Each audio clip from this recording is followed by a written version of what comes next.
Alors aujourd'hui, le privilège vraiment que j'ai, c'est d'apporter un message en lien avec la mission. On est dans une série, si vous le savez déjà ou pas, je vous le dis. On est dans la série qui s'appelle Je suis en mission. Amen. Voilà, nous sommes en mission. Peut-être que c'est un truc que vous savez déjà, ou alors vous l'apprenez. Et je vais vous expliquer tout à l'heure qu'est-ce que c'est que cette mission à laquelle le Seigneur nous appelle. Mais voilà, on est dans cette série. Je suis en mission. Et en fait, c'est vraiment une joie pour moi, et c'est vraiment honnête, c'est sincère. C'est vraiment une joie d'apporter un message en lien avec la mission. La mission, c'est vraiment un mot qui réjouit mon cœur. C'est quelque chose qui me passionne. Et si vous êtes proche de moi, vous le savez, j'aime trop parler de ça. Je parle souvent de ça. Je prends un peu la tête aux gens avec ça. Et peut-être que c'est un peu saoulant pour certains. Mais voilà, ça me passionne. Et je suis comme ça, je suis quelqu'un de passionné. J'ai des passions un peu bizarres et très très différentes. Par exemple, les 3 dernières passions que j'ai eues, je vais vous les partager. Soyez prêts. Alors, la première passion que j'ai eue récemment, c'est que je me suis passionnée pour l'Égypte antique. Donc ça veut dire que j'ai commencé à lire des trucs dessus, j'écoutais des podcasts, je regardais des vidéos, des documentaires, j'étais à fond. Et je faisais ça toute la journée et j'en parlais à tout le monde. Si vous êtes autour de moi, vous avez su que je me passionnais pour l'Égypte antique. Ensuite, je me suis passionnée pour Taylor Swift. Certains d'entre vous, vous ne savez pas qui c'est, et c'est pas grave. Là, c'est vraiment pas grave pour le coup. Mais je me suis passionnée pour Taylor Swift. Je me suis dit, waouh, j'ai écouté plein de choses, j'ai regardé plein de choses. Et puis voilà, ça m'est passé au bout de 2 semaines, 3 semaines. Et puis ensuite, récemment, bon, j'arrive un peu après la guerre pour ça, mais je me suis passionnée pour le minimalisme. Donc du coup, voilà, chez moi, je range beaucoup de choses, je me débarrasse de ce que j'ai en trop, des vêtements notamment, voilà. Et voilà, je suis à fond, j'écoute des podcasts là-dessus, et puis je sais que probablement, je vais bientôt faire le tour de la question et je vais passer à autre chose. Mais par contre, la mission, c'est un truc que j'ai en tête et que j'ai à cœur depuis longtemps. Et quand je suis arrivée à Jésus, j'ai cru que pareil, je ferais le tour de la question et qu'à un moment donné, je passerais à autre chose. Et puis ça ne s'est pas passé comme ça. On ne peut pas faire le tour de la question. On se passionne et on se repassionne au fil du temps. Donc c'est vraiment, vraiment une joie pour le staff, pour le pasteur, pour nous, de parler de cette mission. On l'a préparée depuis longtemps, cette série. Et c'est vraiment avec joie et avec espérance qu'on partage sur ce thème. Alors la semaine passée, le pasteur Raphaël nous a apporté un message sur la mission de Dieu. Il nous a dit que Dieu était le premier missionnaire, que Dieu avait une mission de restauration pour la terre à laquelle il nous appelle à entrer. Il veut qu'on entre dans cette mission avec lui, mais c'est lui le premier missionnaire. Et quand on parle de la mission, je crois que la mission, c'est vraiment une dimension qu'on est tous appelés à vivre, mais que beaucoup on ne veut pas entrer dedans. J'ai souvent entendu cette métaphore, cette image des chrétiens qui attendent le bus. Je ne sais pas si vous connaissez cette métaphore, mais en gros, beaucoup de pasteurs ont fait le lien en disant que quand on est chrétien, on a un ticket pour le paradis et que du coup, on va à l'arrêt de bus et on attend. Et on attend que le bus arrive. On est content parce qu'on a notre ticket et qu'on va aller au paradis et puis que tout va bien se passer. Et en fait, on est dans l'attente, on est dans la passivité et on ne comprend pas qu'il y a quelque chose à faire avec ce ticket, justement. Il y a quelque chose à faire. Ce n'est pas simplement l'attente que Dieu revienne, que Jésus revienne. Et il y a quelque temps, je partageais avec les jeunes aussi une histoire d'un couple qui avait gagné un billet de croisière, donc gratuitement. Ils étaient super contents parce qu'ils avaient gagné ce billet. Et donc du coup, ils sont montés sur la croisière et puis il y avait plein de choses qui étaient comprises dans le billet. Et malheureusement, tous les matins, ils voyaient qu'il y avait un buffet et ils n'avaient pas accès, eux, à ce buffet parce que voilà, ils avaient gagné la croisière gratuitement. Donc pendant toute la semaine, ils ont été là et ils ont profité de la croisière et tous les jours, ils regardaient le buffet et ils se disaient « Ah, ça a l'air bon, mais bon, c'est pas pour nous ». Ils sortaient leur sandwich. Et à la fin de la croisière, le capitaine va vers eux et il leur dit « Alors, tout s'est bien passé ?» Et ils disent mais oui, c'était super. Le seul truc, c'est qu'on n'a pas pu profiter du buffet. Ça avait l'air délicieux, mais on n'a pas pu profiter. Et il leur a dit, mais pourquoi vous n'avez pas mangé ? Après, il dit, parce qu'on a eu le billet gratuit, du coup, on s'était pas compris. Et il dit, mais si, c'était compris. Le buffet a été compris dedans. Et en fait, le couple s'est retrouvé tout bête, parce qu'ils n'ont pas pu profiter de ce buffet qui était là devant eux. Et parfois, je crois que c'est comme ça, c'est le lien que nous, on a avec la mission. La mission, c'est quelque chose de bon auquel que le Seigneur nous a offert pour qu'on puisse en profiter. C'est une joie de faire sa mission. Et puis parfois, on rentre pas, on va pas jusque-là dans notre relation avec Dieu. Et j'aimerais te dire, peut-être que toi, tu es là et tu te dis, mais moi, je suis dans la mission. Je fais la mission parce que je sers à l'Église. Alors je fais la mission. Et peut-être qu'aujourd'hui, tu vas être un peu chamboulé, un peu bousculé dans cette idée-là, parce que j'aimerais te dire que l'Église, ce n'est pas le tout de la mission. Quelqu'un a dit, la mission n'est pas l'Église. La mission n'est pas l'Église. L'Église fait partie de la mission, effectivement, mais elle n'est pas le tout de la mission. Il y a quelque chose de plus grand pour toi et moi. Et j'aimerais qu'on lise un passage, comme ça tu vois que je ne dis pas n'importe quoi et que c'est vraiment biblique. Dans Matthieu 28, 19, 20. Si tu es chrétien depuis un moment, tu as déjà entendu et entendu encore et encore ces versets.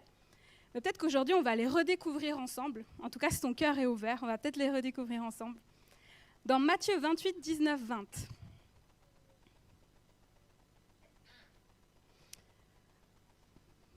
Je vais lire. La parole de Dieu dit « Allez et faites de toutes les nations des disciples, les baptisons au nom du Père, du Fils et du Saint-Esprit. Enseignez-leur à observer tout ce que je vous ai prescrit. Et voici, je suis avec vous tous les jours jusqu'à la fin du monde. Allez et faites de toutes les nations des disciples. » Si tu ne savais pas, alors grande nouvelle, ce verset est pour toi. Ce verset est pour nous. Si tu es un disciple de Jésus, c'est un verset qui est pour toi, c'est un commandement qui est pour toi. On appelle ça le mandat missionnaire. C'est d'aller et de faire des disciples. Et j'ai envie de te dire quelque chose, c'est que je crois que souvent, on a perdu le goût, on perd le nord quand on devient chrétien, justement, à cet arrêt de bus où on attend justement le bus. On perd le goût, on perd la joie parce qu'on a perdu la mission, parce qu'on ne sait pas qu'on est en mission. J'aimerais partager un personnage que j'ai été ravie de rencontrer cette semaine, qui s'appelle Viktor Frankl. Rencontré dans les livres, hein, je ne l'ai pas vu en vrai. Viktor Frankl, pour certains, vous savez peut-être qui c'est. En fait, c'est un psychiatre et un psychologue autrichien qui a inventé la logothérapie. Est-ce que tu sais ce que c'est la logothérapie ? Moi, je ne savais pas. Et en fait, la logothérapie, c'est une manière de faire la thérapie qui vise à trouver le sens de la vie du patient pour qu'il puisse mieux s'épanouir. En fait, ce médecin a compris, ce psychiatre a compris que la plupart de ses patients étaient dans son bureau, étaient là en consultation avec lui parce qu'ils n'avaient aucune mission. Ils sentaient que leur vide, qu'il y avait vraiment un vide existentiel. Ils ne savaient pas où ils allaient, ils ne savaient pas pourquoi ils étaient faits. Et je crois que c'est une réalité. On est fait pour quelque chose, il y a un but pour ta vie, il y a une mission pour ta vie. Et quand on ne l'a pas, on perd la joie, on perd très souvent la joie. Alors certains d'entre nous, on se sent peut-être abattus, tristes, fatigués. Il y a effectivement des défis qui sont liés à la vie, mais je crois que pour beaucoup d'entre nous, c'est souvent parce qu'on a perdu la passion. On ne sait plus ce que c'est la mission. On a perdu notre mission, pardon. Et derrière les versets qu'on a lus, c'est ça que ça nous dit. Peut-être que tu ne l'as pas vu tout de suite, mais je vais t'expliquer en quoi il y a une joie à faire la mission. Dans « Allez et faites de toutes les nations des disciples », c'est ça que c'est en train de dire derrière cette phrase-là. Et peut-être que tu ne le vois pas tout de suite, mais je vais t'expliquer pourquoi. Si tu es un peu familier avec nous, avec le pasteur ou quoi, tu as déjà entendu cette phrase, c'est qu'on veut des disciples qui font des disciples. Tu as déjà entendu ça ? Je pense qu'on l'a dit et redit. On cherche à faire des disciples qui font des disciples. Le groupe de jeunes, il s'appelle Nomade. Certains d'entre vous vous dites, mais pourquoi ? Et en fait, on s'appelle Nomade parce qu'on veut être une communauté de disciples en mission. On veut faire ça, on veut faire des disciples qui font des disciples. Et souvent, parmi le peuple de Dieu, on pense que Jésus a inventé le discipulat. Déjà, c'est un mot qui n'existe pas trop, mais voilà, on pense que Jésus a inventé le fait de faire des disciples, alors que pas du tout. En fait, c'était une pratique qui était courante dans l'Antiquité. C'était quelque chose qui se faisait. Voilà, Socrate avait lui-même des disciples. Ça existait d'avoir un enseignant qui ait des apprentis, qui ait des étudiants, et qui était donc considéré comme ses disciples. Et le disciple avait pour objectif d'apprendre de son maître, d'être comme son maître, et vraiment de le suivre, de faire ce qu'il faisait, de l'imiter, de faire la vie avec son maître. Et quand on voit dans la Bible cette pratique d'être un disciple, ça fait référence à l'éducation juive. Je ne sais pas si tu sais, mais en fait, dans l'éducation juive, tu as 3 niveaux. Pour faire les choses simples, tu as un premier niveau jusqu'à tes 12 ans, voilà, tu apprends à lire, tu apprends un peu les maths, et puis tu mémorises la loi, tu mémorises les 5 livres du Pentateuque, jusqu'à tes 12 ans. Hein, donc, mémoriser, déjà, pour nous, c'est dur, un verset. Et eux, ils mémorisaient la loi, c'est fou, à 12 ans. À partir des 12 ans, donc 13, 14 ans, ils passaient à un autre niveau, et là, il fallait mémoriser l'Ancien Testament. L'Ancien Testament, l'entièreté. Et le 3e niveau, donc c'était pour ceux qui arrivaient jusque-là, c'était quand même l'élite. Donc c'était vraiment, tout le monde n'accédait pas à ces 3 niveaux. Beaucoup s'arrêtaient au premier niveau, voilà. Mais pour l'élite, pour ceux qui pouvaient aller plus loin, qui avaient déjà mémorisé la loi, l'Ancien Testament, eh ben, ils devenaient disciples d'un rabbi. Ils devenaient disciples d'un enseignant. Je ne sais pas si tu comprends ce que j'essaie de te dire. C'est que Jésus, il appelle des gens qui ne sont pas du tout qualifiés. Il appelle des gens qui ont peut-être même pas fini le premier niveau d'enseignement requis. C'est-à-dire que toi, tu es là, tu n'as pas fini l'école primaire, tu n'as pas fait le secondaire, et on te dit que tu peux faire l'université et que tu vas avoir un diplôme de l'université. C'est parce que c'est ça que dit Jésus dans Matthieu 4, 19, quand il appelle Pierre, donc il s'appelait Simon à l'époque, il l'appelle et il dit « Viens, suis-moi, suivez-moi, et je ferai de vous des pêcheurs d'hommes. » Je ferai de vous des pêcheurs d'hommes. La promesse qu'il y a là derrière, je vais t'expliquer parce que peut-être que comme moi, tu n'es pas très, très familier avec l'humour hébraïque, mais là, il y a quelque chose derrière cette expression « je ferai de vous des pêcheurs d'hommes ». Un pêcheur d'hommes, dans le judaïsme, c'est un bon enseignant. C'est ça que ça veut dire. Je ferai de vous de bons enseignants. Je ferai de vous des rabbis. C'est incroyable ce que Jésus était en train de dire. C'est surnaturel. Il parlait à des gens qui n'avaient pas fait le début de leur scolarité et il leur disait « vous serez les maîtres. C'est vous qu'on va suivre. C'est vous qui allez enseigner. » C'est révolutionnaire parce que Jésus passe de ce système où tu dois mériter ta place, où tu dois mériter d'être au pied d'un disciple. Jésus va venir prendre des pécheurs, des gens qui ne connaissent rien. Et ça, messieurs, dames, ces gens, c'est vous et moi. C'est nous. C'est nous que Dieu a choisis pour qu'on soit des pêcheurs d'hommes, pour qu'on soit des bons enseignants. Et moi, quand je lis ça, je me dis, mais tu m'étonnes que les gens lâchaient tout sur place et qu'ils partaient derrière Jésus. Parce qu'ils se disaient, mais en fait, c'est la chance de ma vie, là. C'est la chance de ma vie. Et c'est fou parce que certains d'entre eux étaient en train de travailler. Vous imaginez ? Moi, quelqu'un passe à mon travail et puis je suis là dans mon bureau et il me dit « suis-moi », je dis « ok » et je le suis et je lâche tout comme ça. Mon chef va me regarder, il va dire « mais qu'est-ce qu'elle fait ?» Il va peut-être me virer et c'est vraiment ça le risque qu'il y avait.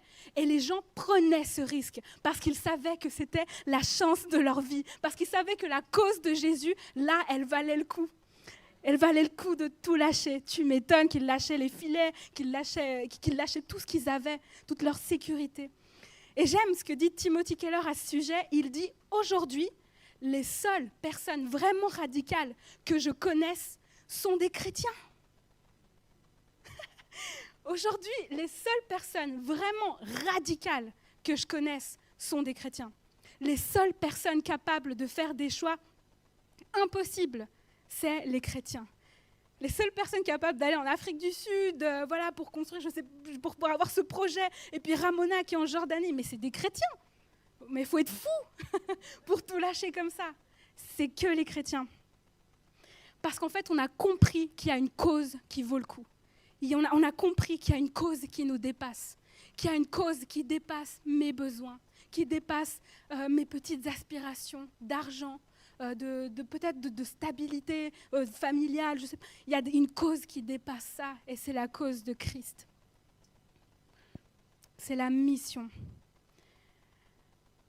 Mais c'est quoi cette mission? Encore une fois, parce qu'on parle de la mission, mais c'est quoi cette mission? En fait, elle est claire. Allez et faites de toutes les nations des disciples. En fait, faites de toutes les nations des disciples, c'est une grande phrase, une longue phrase en français. Mais tu sais qu'en grec, c'est un mot, faire des disciples. C'est un seul mot. En fait, ça existe, le verbe en grec, discipuler. C'est pour ça que des fois, il y a des chrétiens qui disent « Ouais, je discipule. Tu discipules, nous discipulons. » Mais en fait, ils n'ont pas totalement tort. Peut-être que ça n'existe pas en français, mais en grec, ça existe. C'est le verbe matétéo. Ça te rappelle le Matthieu, matétéo? Non? Bon, oui. Voilà, c'est le verbe discipuler. Et en fait, je crois que là-dedans, il y a une richesse dans ce verbe, juste un verbe. Si tu n'aimes pas trop tout ce qui est en lien avec l'étymologie des mots et tout, reste. Je te promets, je vais faire court. Mais en fait, matétéo, ça veut dire discipuler, donc faire des disciples. Mais au même temps, ça veut dire être un disciple. Ouais, j'aime bien, vous suivez. Mais discipuler, si tu dis « je suis un disciple », mais alors tu fais des disciples, parce qu'en fait, c'est le même mot. Il n'y a pas de distinction. Si tu es un disciple, alors tu fais des disciples. C'est comme ça, c'est un même mot. Matétéo, je matétéo, tu matétéo, on matétéo, voilà. On fait des disciples. On est un disciple et on fait des disciples. Il n'y a pas l'un et puis l'autre. Non, ça va ensemble. Si tu es un disciple de Jésus, alors tu fais des disciples. Et à l'inverse, si tu ne fais pas de disciples, voilà. Et puis, pour aller un peu plus loin dans ce mot, la deuxième définition, donc, c'est instruire quelqu'un. Faire des disciples, c'est instruire une personne et entraîner la personne. Tu entraînes quelqu'un. Bon, là, c'est un peu dur pour moi parce que moi, je ne suis pas trop dans le sport et tout ça. Moi, j'aime bien lire. Et donc, du coup, je crois que je n'ai jamais fait un entraînement de ma vie. J'ai honte. Mais voilà, c'est comme ça. Mais je comprends derrière ce mot qu'il y a une part d'effort. Il y a une part d'accompagnement et il y a une part d'effort, il y a une part de conseil. Tu ne fais pas l'effort pour l'autre personne, mais tu te tiens à côté et tu encourages. Et peut-être que moi, le sport, ce n'est pas mon truc, mais en tout cas, je me passionne de parentalité. Ça me passionne de voir les parents avec les enfants. J'aime trop les enfants. Vous avez peut-être vu que je fais des coucous à vos enfants parce que j'aime trop ça. Mais ce qui me fascine, c'est le lien des parents avec leurs enfants. Et je crois que le discipulat, ça a beaucoup à voir avec la parentalité. Parce que toi, je crois, hein, tu me dis si peut-être que je me trompe, je ne sais pas. Moi, je ne suis pas encore maman. Mais à ce que j'ai compris, l'objectif, c'est d'élever l'enfant de sorte à ce qu'il soit autonome plus tard. Tu ne veux pas qu'il dépende de toi toute la vie. C'est long, toute la vie. Il y a 2 semaines, on était avec mon mari, on était chez un couple d'amis. Et puis, on est arrivés, ils ont des enfants en bas âge. Et on était là, enfin, nous, on n'a pas d'enfants, donc on savait pas quoi faire. On n'avait pas, voilà, on ne savait pas quoi faire, voilà. Et puis, on voit que l'enfant s'apprêtait à manger. Et moi, je regarde et je me dis, mais qu'est-ce qui se passe? Mais comment on fait? Et puis, la maman me dit, ouais, donne-lui à manger. Et puis, il va commencer à manger tout seul. Et après, il va commencer à manger avec toi. Et il finira peut-être tout seul. J'ai dit, ah, ok, j'aime bien ça, parce que je ne savais pas comment faire. Alors, j'ai donné 1 ou 2 petites cuillerées. Et à la fin, elle me dit, tu sais, l'objectif, c'est qu'il apprenne vraiment assez vite à manger tout seul, pardon. Parce que sinon, tu vas l'avoir sur toi toute la vie. Tu dois rester à côté de l'enfant pour qu'il mange. Alors que s'il peut manger tout seul, bah, tu peux faire autre chose en attendant. C'est des choses que je n'avais pas vues. Mais j'ai dit, ah, waouh, ok.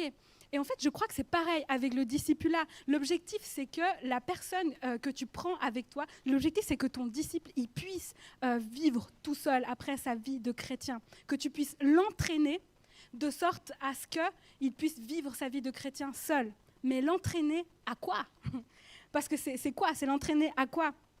Dans le dictionnaire du grec, ils disent l'entraîner à des pratiques, donc du judaïsme, mais là c'est la chrétienté, donc l'entraîner aux pratiques bibliques. Tu l'entraînes à des pratiques bibliques.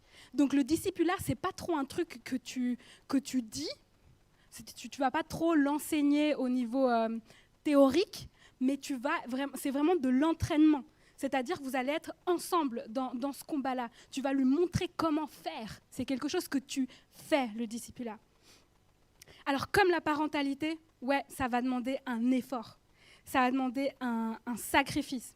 Peut-être que ça va demander à ce que tu mettes du temps de côté, du temps de révision pour certains, pour ceux qui sont en études. Tu vas peut-être mettre de côté un temps de révision.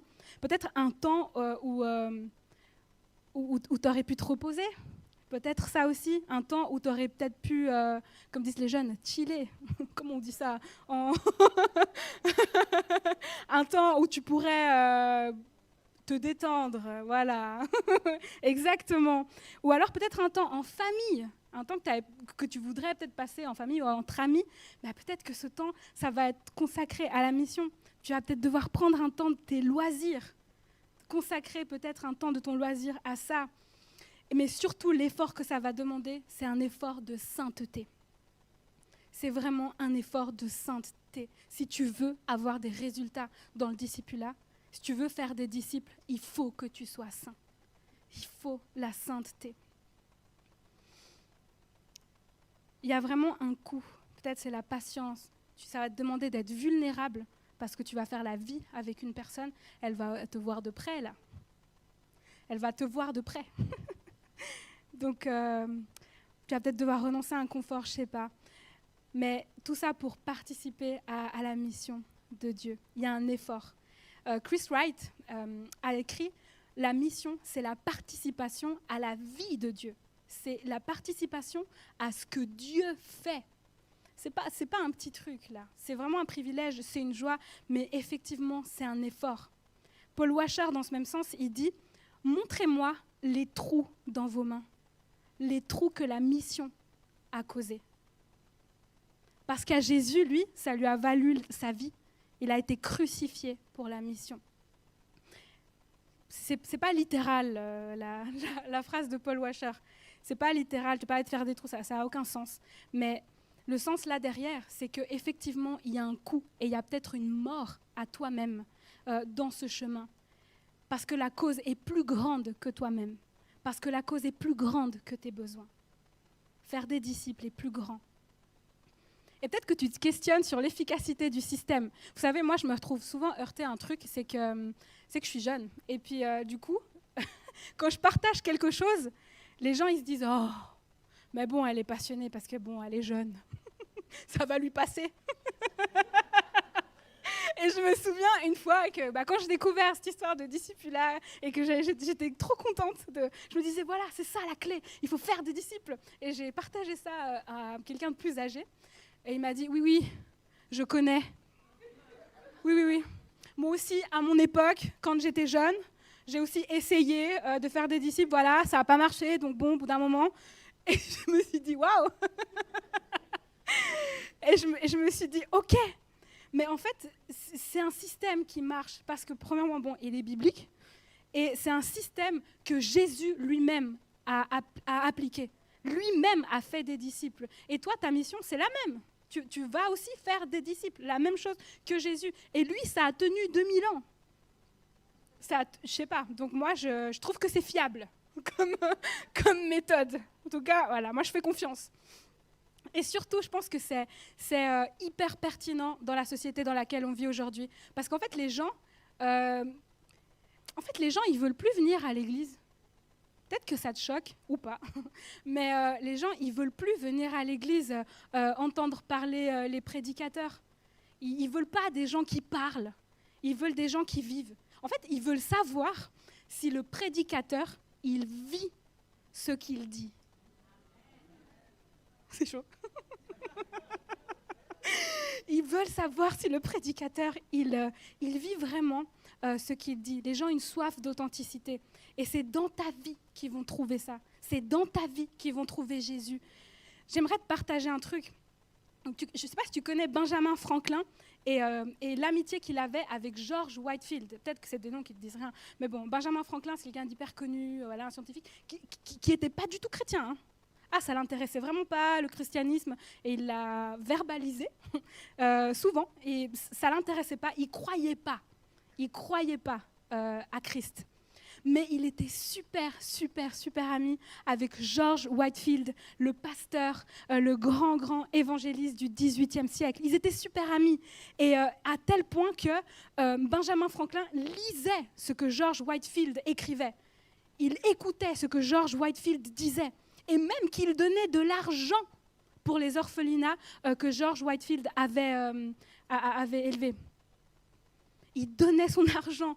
Et il a même dit, moi, je crois, donc Benjamin Franklin a dit, moi, je ne crois pas au christianisme, mais j'ai un énorme respect pour ceux qui le pratiquent. Je pense qu'il devrait y avoir des églises partout. Donc ça, c'est un athée qui a dit ça. Vous n'avez pas compris. Il a dit, mais moi, je ne crois pas au christianisme, mais j'ai un énorme respect pour ceux qui le pratiquent. Et je pense même qu'il devrait y avoir des églises partout. Mais ça, c'est mon goal. Ça, j'aimerais que mes collègues disent ça. Et j'aimerais qu'ils se convertissent après. Mais quand même, ça, je pense que les gens ont soif de cette authenticité que peut donner ta vie. Faire des disciples, c'est ça, c'est laisser entrer des gens dans ta vie. C'est prendre quelqu'un avec toi. C'est faire de la place à cette personne, lui enseigner l'obéissance à Dieu par la pratique. Tu les entraînes aux pratiques de la Bible. Et j'aimerais finir avec juste un aspect de tout ça qui se trouve au verset 20. C'est la fin, en fait, de ce que Jésus, une fois ressuscité, disait aux disciples, la fin du mandat. On va le relire en entier, au cas où. Donc ça dit, allez, faites de toutes les nations des disciples, les baptisant au nom du Père, du Fils et du Saint-Esprit, et enseignez-leur à observer tout ce que je vous ai prescrit. Et voici, je suis avec vous tous les jours jusqu'à la fin du monde. En fait, il y a une promesse pour cette mission. Il y a une promesse dans cette mission. Je suis avec vous jusqu'à la fin du monde. Le Seigneur est avec toi. En fait, tu n'es pas seul dans la mission. Et là, j'aimerais m'adresser aux gens qui ont fait la mission, qui font la mission depuis longtemps, qui essayent d'élever des disciples, qui sont là-dedans et qui parfois se sentent seuls. Mais j'aimerais te dire, tu n'es pas seul. Le Seigneur a promis et il est avec toi tous les jours jusqu'à la fin du monde. Peut-être que tu te trouves tout seul dans ta famille. Tu te dis, mais il n'y a personne qui est chrétien, il n'y a personne qui est autour de moi. Et tu pries, tu as l'impression que tu pries tout seul. Mais le Seigneur est avec toi dans ton combat pour ta famille. Au travail, tu sens que c'est vraiment un milieu contraire à toi. Mais le Seigneur est avec toi dans cette mission là-bas où il t'a envoyé. Le Seigneur est avec nous. Et il y a une deuxième vérité dans cette phrase, dans « Je suis avec vous ». C'est qu'en fait, il n'a pas dit « Je suis avec toi ». En fait, il a dit qu'il est avec nous. Parce que c'est une mission commune. C'est une mission commune. Encore une fois, je vais donner un exemple dans le sport, alors que j'y connais rien. Mais ce que j'admire, encore une fois, de loin dans le sport, c'est l'unité qu'il y a dans une équipe quand ils ont un objectif. Dans le foot, voilà, il y a un goal, il y a un but. Et ils sont tous ensemble pour atteindre ce but. Tout le monde veut gagner. Et moi, je ne crois pas qu'ils font forcément des retraites pour bâtir la communauté et que leur union est le fruit d'une retraite spirituelle. Je ne crois vraiment pas ça.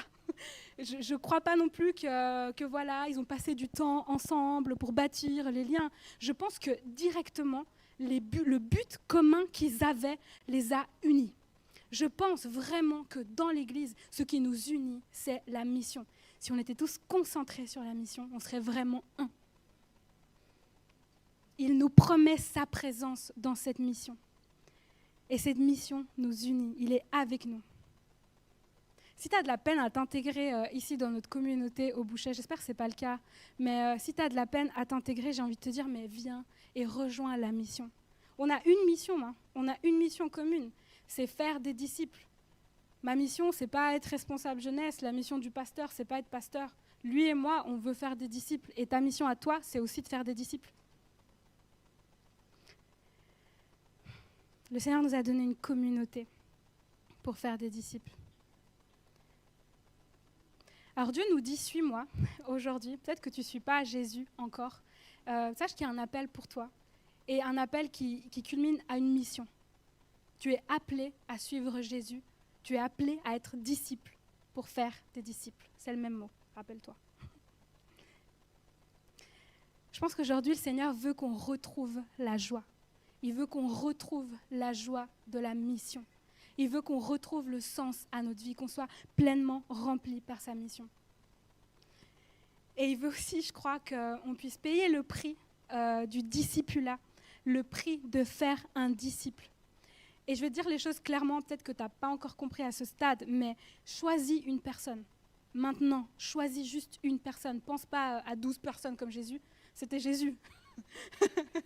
Alors pense juste à une personne. On va prier tout à l'heure. Et je vais prier pour que le Seigneur il mette une personne à cœur. Juste une personne à qui tu vas partager ce que tu connais, avec qui une personne que tu vas entraîner à être disciple. Est-ce que ça te va si on se lève par rapport à ça et qu'on prie ensemble ?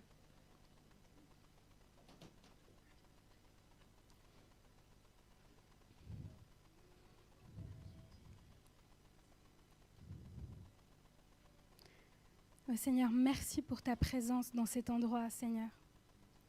Merci, Seigneur, parce que ton esprit va plus loin que les mots, Seigneur.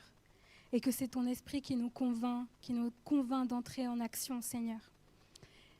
Et Seigneur, on aimerait ensemble vraiment se présenter devant toi et te demander pardon, Seigneur, si jusque-là on a été léthargique dans la mission, si on a été passif, si on attendait le bus, Seigneur. Et aujourd'hui, on veut se mettre en action.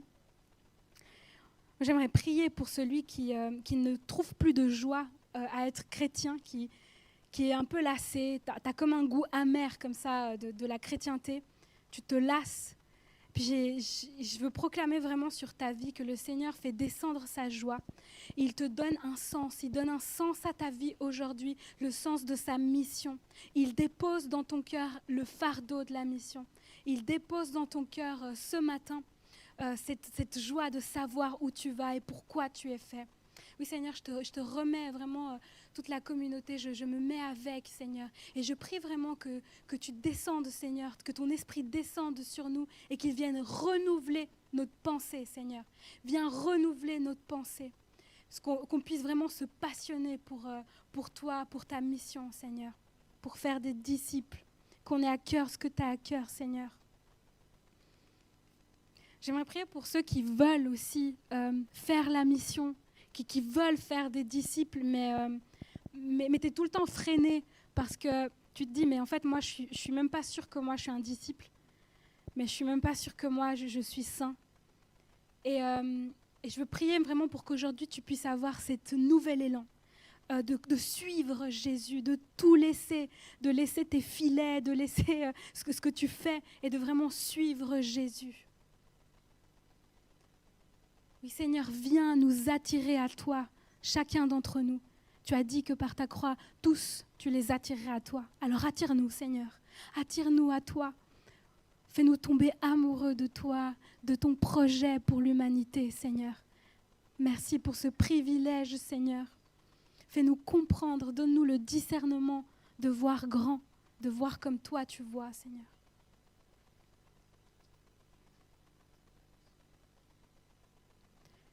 J'aimerais prier aussi pour ceux qui ont à cœur vraiment de faire des disciples et qui soit se sont fatigués ou qui se fatiguent maintenant ou qu'ils se découragent parce qu'ils ne voient pas de fruits ou trop peu de fruits par rapport à l'effort.